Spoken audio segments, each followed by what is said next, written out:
There we go. Hello, everybody. Welcome to the Why Ukraine live stream.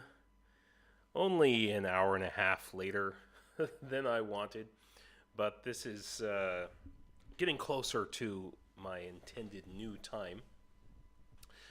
I'm hoping to start live streaming at 6 or 6:30 p.m. Pacific time in the United States from now on. Of course, it's almost 8 in California right now, but better late than never, I suppose. So, it'll probably take a while for people to start showing up normally, and that's totally cool. I'm going to play for you just an interesting. Oh, good question, Orsus. I really want to connect with people in the United States. That's kind of my big deal right now. Is I want people in the U.S. to be watching, to be aware of what's going on here in Ukraine. And the way to do that is to be online at the time when people are online and up, you know. So that's the big idea. So this is kind of a test, and we'll see how this goes. Rhonda Bailey, howdy. Good to see you. Yeah, that's exactly right. That's exactly right, Orsus. People need to be aware of what's going on, and it's tough because here we are, you and me, we're on the other side of the world, like literally on the other side of the world, and so it's tough for people in America to keep up and not feel distanced. Yeah, Rhonda, welcome. Thanks for coming. So today, one of the first things that I want to present actually is Dennis Davydov just had a live stream. Well, he looks a little bit crazy in this picture, but he just had a live stream where he talked about the new plans for mobilization. Oh.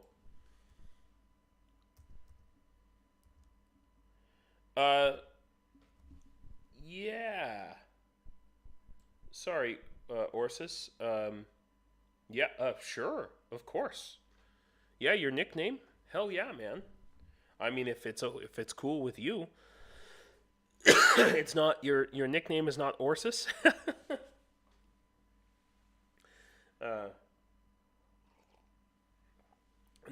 DNZ, BNB, Orsus. I don't know what those are abbreviations for. So, but yeah, absolutely. Please give your nickname. But yeah, so the big controversy that's been kind of ongoing here in Ukraine is changing the mobilization rules, and a lot of Ukrainians right now are, I mean, pretty worried about that. Oh, that's your real surname. Okay. Yeah, maybe nickname would be better. I don't know. Aha, DNZ means Navy. B&B was your rank. Cool. Captain. Cool. That's awesome. That's good to know. Yeah, spell it out. I'd like to know how that spells out, So, cool. All right. So I wanted to just talk about what Dennis Davydov had to say about this today, just to give you guys the Ukrainian perspective. So Let's I think that take a it is not acceptable for disabled people and women. They should raise their children after all. Well, in general, those strict measures are understandable because Ukraine needs more army men and it is in war with Russia, with a huge enemy. But in those new regulations, I think we're in lack of the positive things like reforms in Ukrainian army, or the flexible contracts for the Ukrainian soldiers, because for now, if you sign a contract with the Ukrainian army, you go there and that's it. You don't have vacations, you don't have the free time to spend with your family, you don't see them. And it just continues and continues with no light at the end. That's why I personally know a couple of people who fight on the front lines, but they are volunteers. They do not serve in the Ukrainian army. They haven't signed any kind of the contracts and just go there to fight. They do it, for example, for 1 month and then they go home for 1 week to relieve this stress. So these are Ukrainians that they're talking about here, who go and work as volunteers in the army. I don't know how that's allowed. Maybe, or says maybe you can talk about that. But yeah, so people are rather than being stuck in the army, because maybe they have real jobs. So Ukraine needs to be very careful how it goes about reformulating its mobilization. Yeah. See, Orsis, that's what I understood as well, and I've heard. So, Orsis says every 2 months we have 2 weeks off, but then there are some units I know who have complained that they've gone months and months and months without any time off. So, it's a question. Oh, Rhonda, so you are in. You must be. Are you near Houston or down closer to Corpus Christi? I've only been to San Antonio, so. Yeah, that's a fair point, Orsis. If they don't fight, they won't have a job. Yeah, it's true. It's true. And after that they go to fight again and this sequence continue. The downside is that they don't have any salary, any kind of the social benefits as Ukrainian soldiers do have. And still they need to obey to some of the orders from the Ukrainian army command because they are volunteers. So the main reason for them to be volunteers is to fight for their country with a flexible schedule. I'm sure that if Ukraine hires soldiers with those flexible schedules, there would be many more volunteers who would like to mobilize into Ukrainian army with salary, with benefits, and fight, for example, 45 days with 10 days off, something like that. Even the Russian army has the similar stuff for their volunteers. They're promised 6 months contract. If they're alive, they are free to go elsewhere. And after all, they know that they have the chance to return back to their families. It is very important, but in Ukrainian army, we don't see it. This factor, unfortunately, stops many of people to join Ukrainian army. Valery Zaluzhny also Well, I mean, I think there are other reasons for people not wanting to join the Ukrainian army, which one of them is that they might be cowards, frankly. I mean, not everybody wants to carry a gun, fight, and risk their lives, even for their own country. That's normalna, as they say here in Ukraine. Admitted his own mistake. His plan was to cause Russians severe losses, for example, in Bakhmut. But Russians do not stop. They do not look at their losses. Zaluzhny said that... Yeah, so... Thank you, Orsis. Thank you for bringing that up. Rhonda, since you're in our stream, it's a good point. I usually talk about my fundraising work by this time in the stream. Yeah, thanks, Orsis, for providing me some guidance.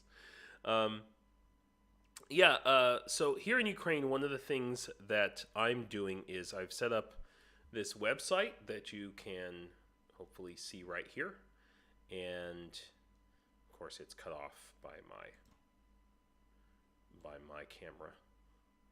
There we go. We can check it out here. So it's whyukraine.myshopify.com, and it's linked in my channel. And so I Orsis had a really good point just now. I had an amazing Christmas, and one of the things that made it so amazing was people donated on this website. In particular, one of the big things that our soldiers need out on the front line, probably the number one thing that we need are tourniquets. And if you don't know what a tourniquet is, this basically stops bleeding on limbs. So if you lose a limb or you have a major wound on a limb, your arms or legs, this ties very tightly around the arm, and it fastens with a metal bar. And I've practiced with many of them, and these things really save lives. Unfortunately, at the beginning of the war, and still, you can go on Amazon right now and buy these for less than $10 a piece. Yeah. Oh, good. Yeah, I think I've seen you around, Rhonda. You can buy these for less than $10 a piece, but they're fake. So you got to get the real ones. Cat tourniquets are the best one. There's a couple of other brands. So I've had donations now particularly over this past weekend. Just a whole bunch of donations for. I think we're gonna have 3. Okay, for me it's a lot right now. People have ordered 3 tourniquets. Now, the price on my website is $50. They can be as low as like $36, but $40 to $50 is the average plus shipping. So when you buy one of these tourniquets, it gets sent directly to the Ukrainian army, and specifically to the International Legion. So if you're watching right now and you've never watched me before, oh, Cheryl, wow. Cheryl, do you ever sleep? I'm just wondering, I see you online all the time. Thanks for coming. It's awesome. I was not expecting you to be here. That's really cool. Yeah, so with these tourniquets, it's probably the single most important thing. Now, if you can't afford to pay $50, you can pay for $10, and 5 other people donate. That's a tourniquet. You could even donate $1 towards a tourniquet on this website. Oh, good. Yeah. See, this is why I'm changing my time around, because I'm glad it's 9 p.m. So I'm not too late. I intended to be online over an hour ago. So, but here we are. So the other awesome news is people over the weekend went on my website and purchased I lost track of how many pairs of socks, but they paid for like 20 pairs of socks. And now these are wool socks, and I've got some right here, and I was able to, with 16 hours a day of Ukraine content. Cheryl, what part of Arizona are you in? I lived in Flagstaff for 3 years, and well, Flagstaff and Sholo. If you know where Sholo is, then you're a real Arizonan. Okay. Anyway, so, and I'll make my own camera bigger here. No. Let's see if I can do this. Will I be successful? Yeah, there we go. Okay, cool. So, by the way, Orsis, these are actually Turkish. I'm trying to get locally made, Ukrainian made socks, but these, I found wait, okay, there we go. I found a local supplier of these for half price. And these come from Turkey. They are nice dark green, and they're so cheap that I was selling these on the website. People can contribute. People can contribute $10 to buy one pair of socks. I just realized that that'll buy double the amount of socks I was expecting. Oh, Snowflake! Wow. Okay. Yeah, Snowflake is a good place to be from, Cheryl. That's that's my feeling on it. No, but so basically, I'm gonna change this on the website where $10 buys a pair of socks, and oh, dude, Orsis, that would be freaking rad as hell, man. If I could make those contacts, then yeah. Here, I will. Here, I should make that full size. Okay, come on, James. There we go. No. Try it again. Come on, mouse. There we are. Okay. I don't know if you can see that. That's the... There it is. I think that's in Turkish. Or no, is that in Turkish or is that in... Oh no, that's in Polish. Oh my gosh. Okay, there it is in... Well, it's in Cyrillic letters. I don't know if that's Russian or Ukrainian. So, you can check that out. Anyway, so... okay, oh good. Good, I'm glad you got it, Orsis. Thank you.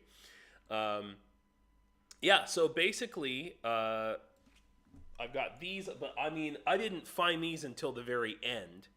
Now, so I basically went around, and here in this part of Ukraine, wool socks are just everywhere. And so I got, like, these ones. I literally cleared out, like, 3 different shops that are selling wool socks. So you've got, like, these. These are, like... super, super warm handmade ones. Every kind of sock you can imagine. So basically, I put these up on the website for $10 a pair. And I just realized, and here, oh God, here's another one. These are all like, well, okay. These are not cashmere wool. These are local, like from local sheep. This one, these are, Oh, this is wolf hair. Look at that. Oh, wait, there we go. Wolf hair socks. 70% wolf hair, 20% cashmere. Anyway, yeah, so I actually bought double the amount of socks of what people paid for. I was like the sock Santa Claus this weekend. So it really made my Christmas. And anybody watching, if you want to go and go on the website here and buy these socks, it's really great. Yeah, I know. Actually, Rhonda, kind of a fun fact. I have a pair of Soviet era, like 1960 Soviet Air Force. They're called bomber boots, or sometimes they're called officer boots. And um, they're lined with wolf fur inside the boot, and that's considered like the highest level. Yeah.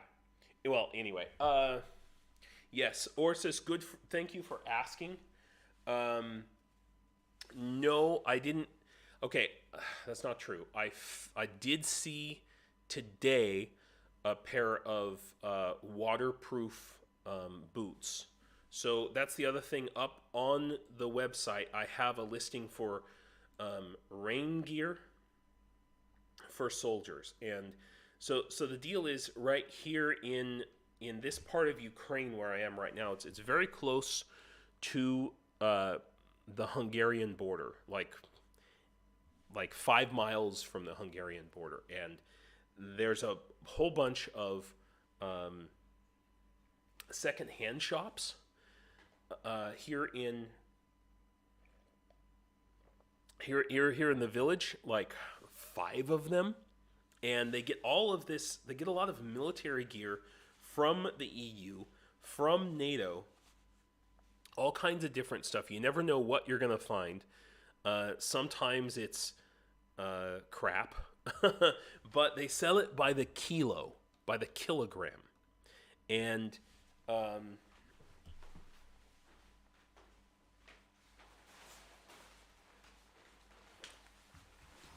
so I can't remember who. It might have. No, I don't think it was you, Cheryl. But somebody went on the website and contributed $25 towards rain gear, and I was able to go and pick up a bunch of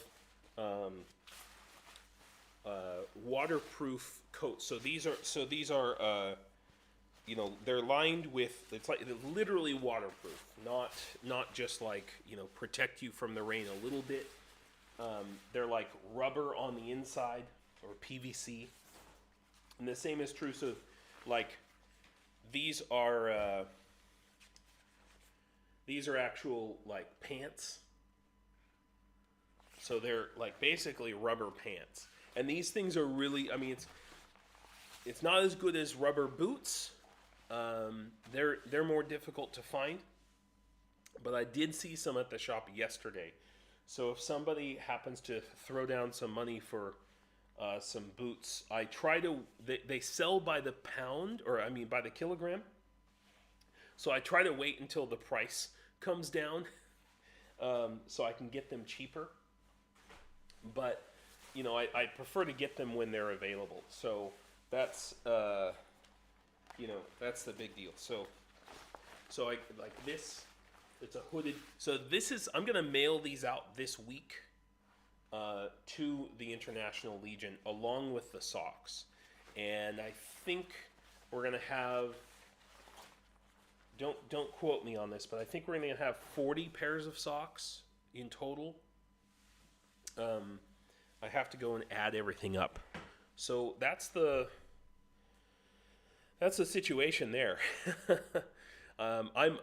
I'm super stoked. To me, the spirit of Christmas for me is the ability to give to people, and that's what brings me the most joy. So, this Christmas, being able to,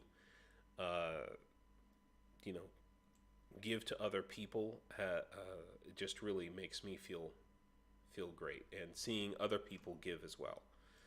I think that that's really what it's all about. So yeah, feel free.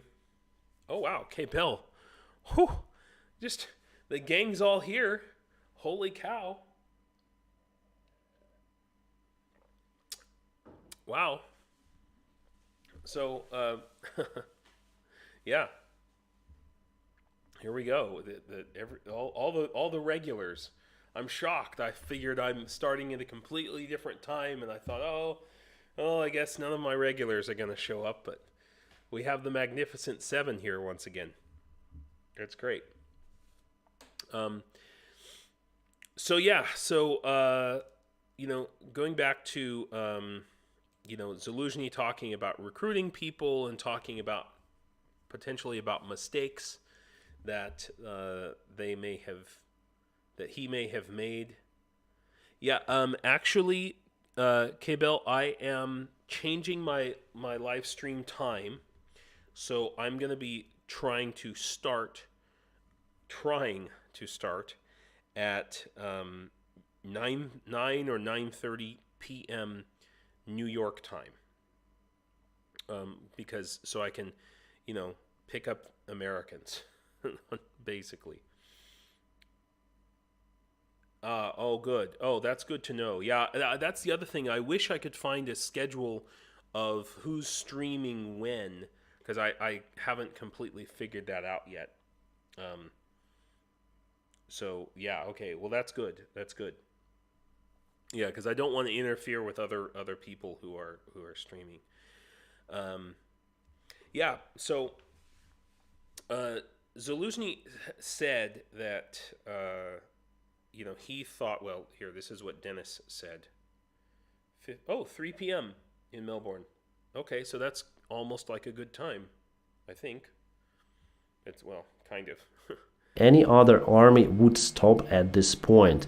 According to the calculations, Russia lost around 250 up to 300,000 soldiers in this war. We're speaking about totally KA. Imagine, for example, the aggressive war performed by the United States of America. It's not the defense war, it's aggressive one, during which just in 2 years, United States Army would lose 300,000 soldiers. For example, the Vietnam War was 20 years long, from 1955 till 1975, and the United States Army lost around 58,000 soldiers during all of those years. And yeah, so the Ukrainian leadership had this idea that Russia, at least on some level, cares about, yeah, exactly, Dennis. But, so this was, Zaluzhny saying, well, this was, kind of a mistake that we made, thinking that Russia would care about its own people at some point, and that we could just grind them down and they would eventually stop, and they haven't stopped. And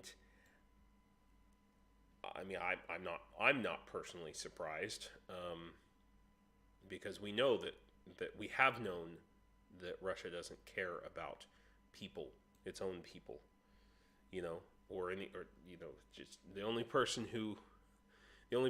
that Russia cares about is Vladimir Putin, So, but does that mean it's the wrong strategy? Right, that's the question. Like, does that mean it's the wrong strategy? To grind down Russia? My question would be, what is the alternative? What's the alternative? Orsis right now is literally out there in Klashivka grinding down the Russians, and there's just nothing else to do unless you're going to send a special forces team to assassinate Pyotr, like right now. I mean, there's no other strategy. The other strategy would be to instigate revolution within Russia. I mean, thanks for coming, Orsis. Good luck out there, dude.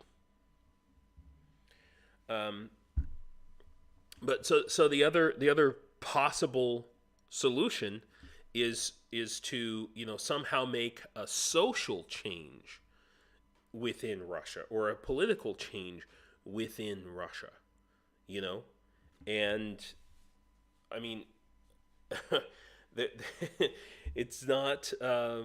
I just don't see it happening. Even let's just pretend. Okay, let's go to the deep state map, and let's pretend that Ukraine, plunged through here at Krinky, okay, which is obviously going to be really difficult and not happening. And here at Robotna, it's straight on to Melitopol and maybe Berdyansk. It's so strange to see. I was in Berdyansk in 2020, or was it 2021? It's so strange to see it, under occupation. I stayed in a hotel. Where the heck was it? It was out here on the peninsula, like somewhere out here. Literally, like out here on this peninsula. And now I think about what those people are going through. It's really shocking and hard. But Slava Ukraine, Heroam Slava, man. Yeah, good luck out there, Orsis. So I mean, even if Ukraine did, go all the way to Melitopol or all the way to Crimea, the Russian government has such a stranglehold. Nice. Awesome. But Russia has such a stranglehold on the information war in its own country, on the information space, that they would, and they have been preparing for the possibility of something like of a major defeat of the Russian armed forces happening. It's going to happen. Russia has to be defeated in the field. In the areas that Ukraine is trying to defeat them right now. But just simply kill. I think the number of dead Russians is going to go well into the millions, and frankly, people like Orsis and me, we're gonna try and make that happen, because it's the only way. Sadly, an entire generation of Russians is just going to be gone. You're just going to be wiped off the earth. And, it's a tragedy for the world. It's a tragedy for Russia. The thing is, Russians and Ukrainians are related to each other. A lot of Ukrainians have Russian families and vice versa. So, I have students and friends in my own family who have family and ex-friends in Russia, and they all 99% of them swallow the Russian propaganda whole. They believe every word. Even the ones who were like born in Ukraine or have Ukrainian heritage, they believe the Russian lies. They just believe it, hook, line, and sinker. And so yeah, I don't think that Zelensky is necessarily wrong in his tactic. It's what has to be. There needs to be more tactics than that. Yes, we do need a revolution in Russia. We do need to fight the information war in Russia. We do need better tactics, tactical approaches and strategic approaches. But doesn't mean that grinding them down is just one piece. Doesn't make that piece wrong.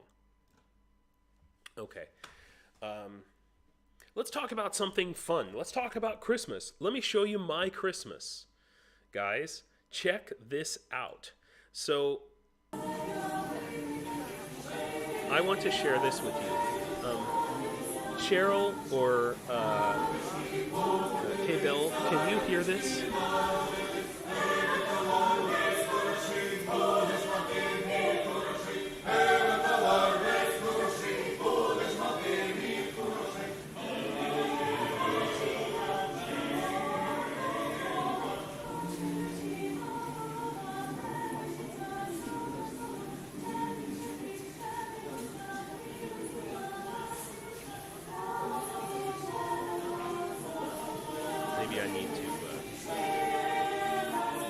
Oh, good. Okay, good. But, like, check out the video. Check out where it is. It's in, like, a pool with a bunch of, like, people in bathing suits. So, I was there. I made this video, okay? And here in this part of Ukraine, there's all of these. It's in the Carpathians, or close near the Carpathians, and there's all these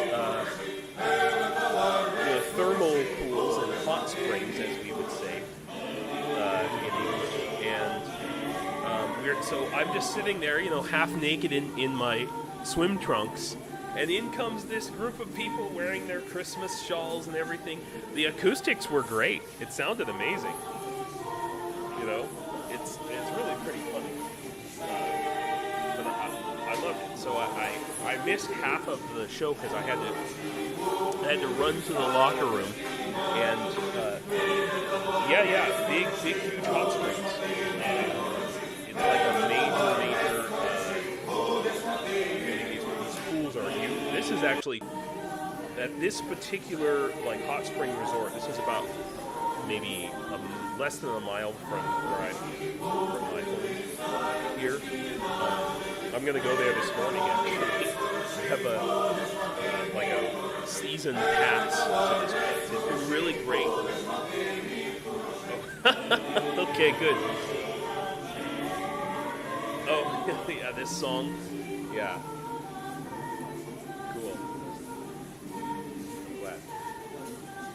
Anyway, it's been really great for my arm,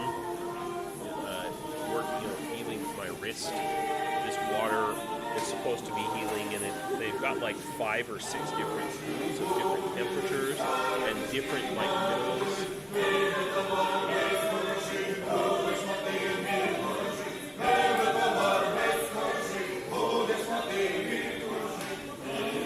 You get the idea. All right. We don't need to play it 1,000 times. But yeah, so these hot springs, but they're like massive. I mean, it's not just like a little tiny thing, Yes, Orsis, what's up? You found what? The socks company? You found the socks or okay. Please tell me. Anyway, so yeah. This was a pretty interesting experience. So I just wanted to share that with you. That was my Christmas. It was very interesting to because oh good, you found the socks company. Do you want to post the website? Oh, okay. Post the website to our chat. That'd be cool. That'd be super cool. So the big controversy right now is just about about the mobilization, the draft, essentially. And Zaluzhny talking about, things are going to be different this next year. I mean, Ukrainians obviously support their own country, but they doesn't mean that they have perfect faith in their politicians or military leaders, So they regard their government leadership with a very critical eye. And I think that's a really good thing, actually, to have some, I think that criticism is the highest form of patriotism of your own country. And the ability to criticize your own country is the sign of a vibrant democracy. So Zaluzhny is saying things must be different. But, he doesn't specify what that means, and obviously he can't. He doesn't want to give it away. But I hope he's right. I hope it is different. It'll, things have to change. One thing that I thought was pretty interesting was this article here, the Army of Reconstruction project.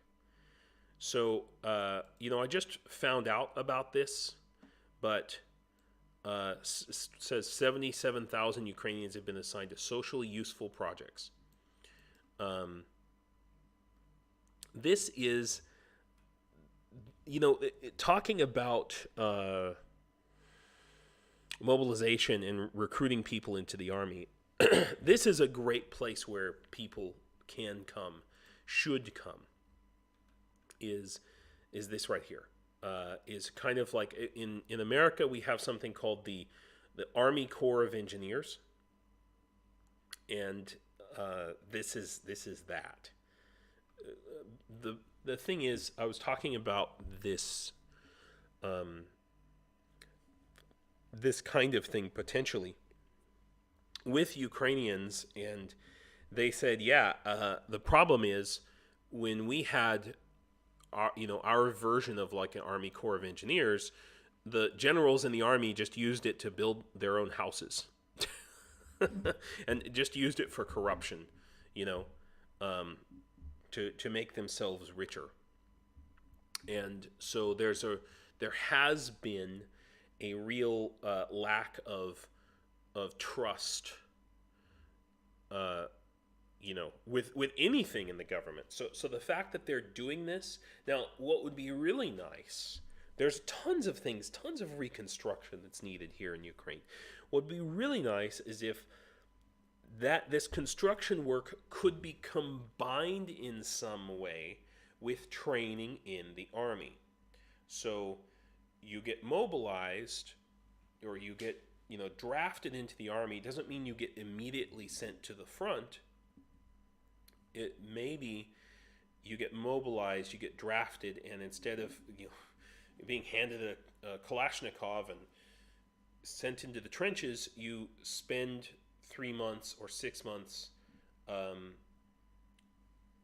doing rebuilding work and training. So half your time is training, half your time is rebuilding stuff, and maybe some of the civilian funds, some of the humanitarian reconstruction funds that are being sent to Ukraine from the EU and various other countries could be used in that way to help cover part of the cost of training the army while also providing humanitarian reconstruction. Cheryl, you said, okay, Orest Zub's uncle. Oh yeah, Orest, yes. Moved to Donetsk to work in the mines, married a Russian woman.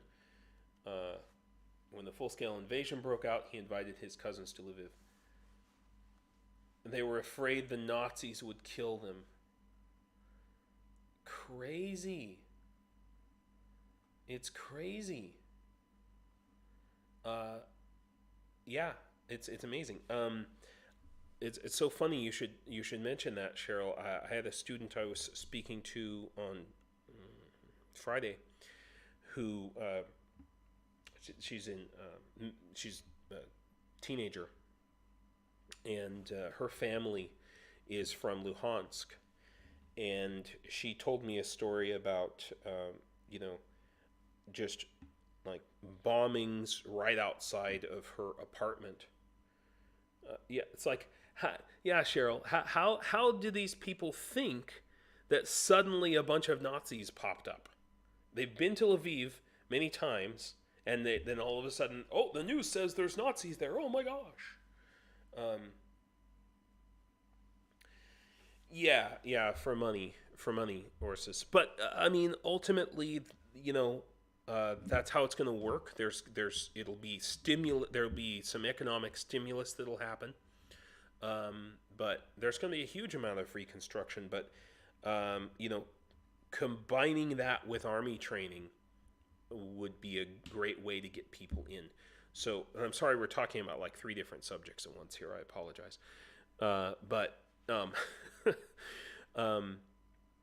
in other words, if, in America, when you join the armed forces, one of the big selling points is you will come out with some real skills that will help you in real life. So, you'll learn something, not just how to shoot a gun. You'll learn IT. Like I have, how many brothers? Two of my brothers learned IT mostly in the U.S. military. One in the Army and one in the Air Force, and they still work in IT today. So that kind of life skills training would be a big, I understand that Ukrainians want to defend their homeland and their country, but they're people too, just like you and I, and they have their own goals and their own lives to live, and the people who are crazy like me and Orsis and are just like, we're gonna fight them no matter what. Most of us have already joined the army, so now we've got the people who are maybe not so motivated. Anyway, Cheryl, talking about your Oris Zub's, your story about Oris Zub's family, and yeah, so my student last week, so she has family in Luhansk, and when the full scale invasion broke out, they were actually, even before that, they refused to come to Ukraine. They said they believed that they were Russian, and it's very strange because, like, she's like, yeah, I spent my childhood in Luhansk. I grew up with these people, and I knew them every day. And then all of a sudden, we had this conversation, and somehow I ended up here in this place where I consider myself a Ukrainian, and they ended up in another place. It's like they were in two different worlds, even though they're living, together, physically together with each other in exactly the same place.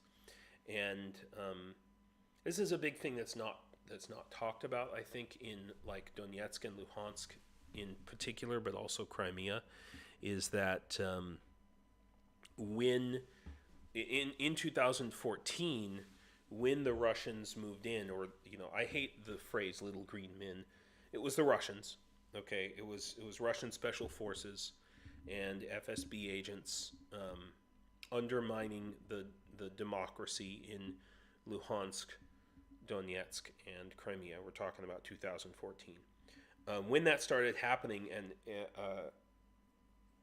everybody who could got the hell out of those places. The people who are left in those places are the people who were too poor to leave, or for whatever reason were just sucked in by the propaganda. I know many, many, many people here in the western part, in not just here in the western part of Ukraine, but in Kyiv and other parts of Ukraine, who left Luhansk, Donetsk, and Crimea because they were being persecuted, because they were being chased by Russian police, because they were, just real fascist stuff, real Gestapo stuff, Yeah, Orsis, it's pretty messed up. So this idea that the Crimean people or the Luhansk people or the Donetsk people ever wanted to, in the majority, even in the plurality, wanted to join Russia is a flat out lie. And the only reason it might be true today is because everybody who didn't want to join has been kicked out or killed. Yeah, exactly, Orsis. Orsis says, I know two brothers. One is Ukrainian army, the other's in the Russian army. Yeah, it's wrong to say that this is a civil war, though. It's not a civil war. This has been controlled and directed by Putin and by the FSB, by the Russian KGB. It's not a grassroots, there's nothing civil about this war. So, yeah, that's for sure, Cheryl. That's for sure, Internet rabbit holes. It's a real problem. So, just some other things that I think are really important to talk about is this is getting resolved, and this thing with the border strike, this has been a problem not just since the fall. I was on the Slovakian border last summer, last June, and the same thing was happening. Periodically, it's been happening over and over and over. And this is another example of Russian hybrid warfare. In other words, so the Polish and Slovakian truckers have some legitimate concerns. They're trying to negotiate a better economic deal because Ukrainians don't have to pay registration fees like they used to, and they have lower cost. Blah blah blah. But the people organizing this blockade of the Polish and Slovakian border, they're being paid by the Russians. They're Russian sympathizers, and they're directly connected in that way. Now that the new government is in place in Poland, this is going to hopefully start to be resolved. But Slovakia is, I mean, it's one of the poorest countries in Europe, and they're only hurting themselves by block. But my God, I spent going through the Slovakian border this summer. I spent almost 10 hours waiting at the border, and the trucks were lined up just like in this picture. The trucks were lined. I even made a couple of videos about it, video shorts. If you want to go back through my shorts, no, don't go through my shorts. My short videos. Wait, okay, sorry, wrong kind of shorts. I apologize. But yeah, so I mean, hopefully this will be cleared up soon. It's a good thing. This is the last thing that I thought was really important that I want to talk about. So, and I heard about this on, maybe it was Dennis Davydov, maybe it was someone else. So, Latvia has transferred almost 300 cars taken from drunk drivers. Whoa. Now, in America, we confiscate drunk drivers' cars all the time. Every single state does that. When is America going to start sending cars to Ukraine in this way? I'm talking about fleet vehicles. So, like Orsis may not know this. I don't know what the policy is in Turkey. But in America, companies, if you own a company and you have a vehicle, when you replace that vehicle, you can subtract the value of the, I can't remember how it works, but you subtract the value of the vehicle from the amount of taxes you have to pay. You basically get a tax credit for replacing your vehicle. So now these corporations and big companies have lots of extra vehicles, and especially in 2023, there was a change to U.S. tax law so that now companies get less tax credit for upgrading to new vehicles. As a result, at the end of this year, at the end of 2023, large corporations are just dumping their fleet vehicles as fast as they can so that they can take advantage, or they have been at least. I'm not sure what the deadline was. I'm not sure if the deadline is January 1st or if it was earlier in the year. But they have been dumping their fleet vehicles like crazy to take advantage of this tax write-off. And as a result, the price of used cars in America has gone down and is going down precipitously. And this is a great opportunity for Ukraine, for the Ukrainian government, for American charities like Warzone for Ukraine, like Cars for Ukraine, to get vehicles, in almost any vehicle. Honestly, we saw.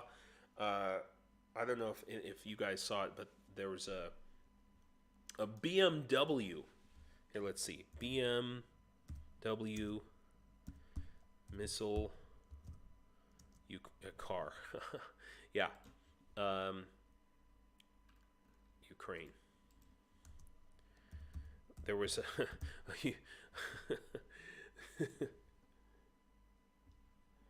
in Turkey you pay extra tax.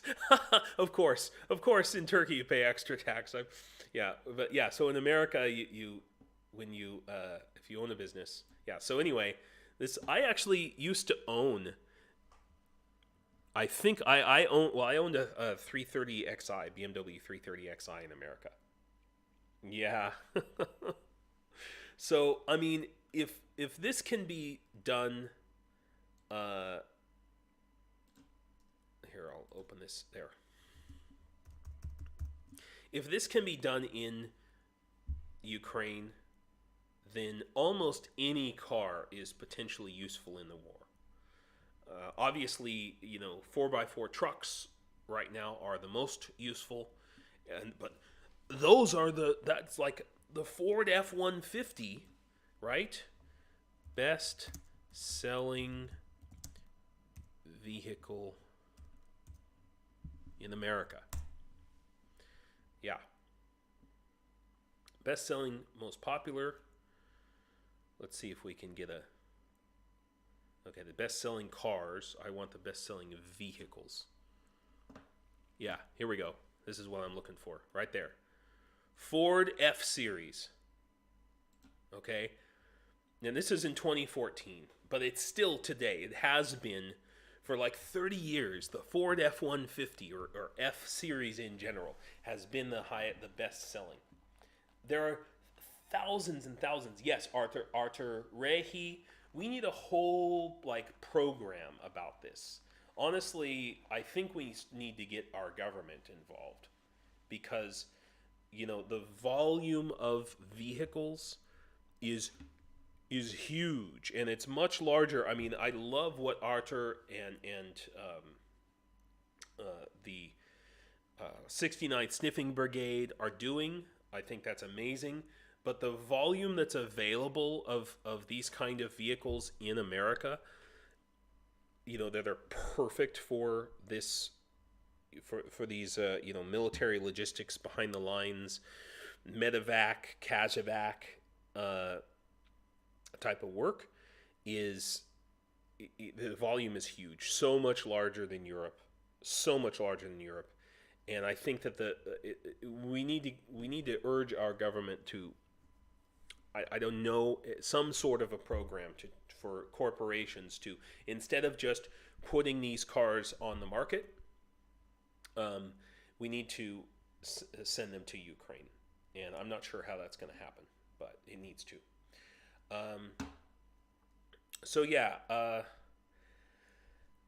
That's what I got for you guys today. I'd like to thank everybody for coming.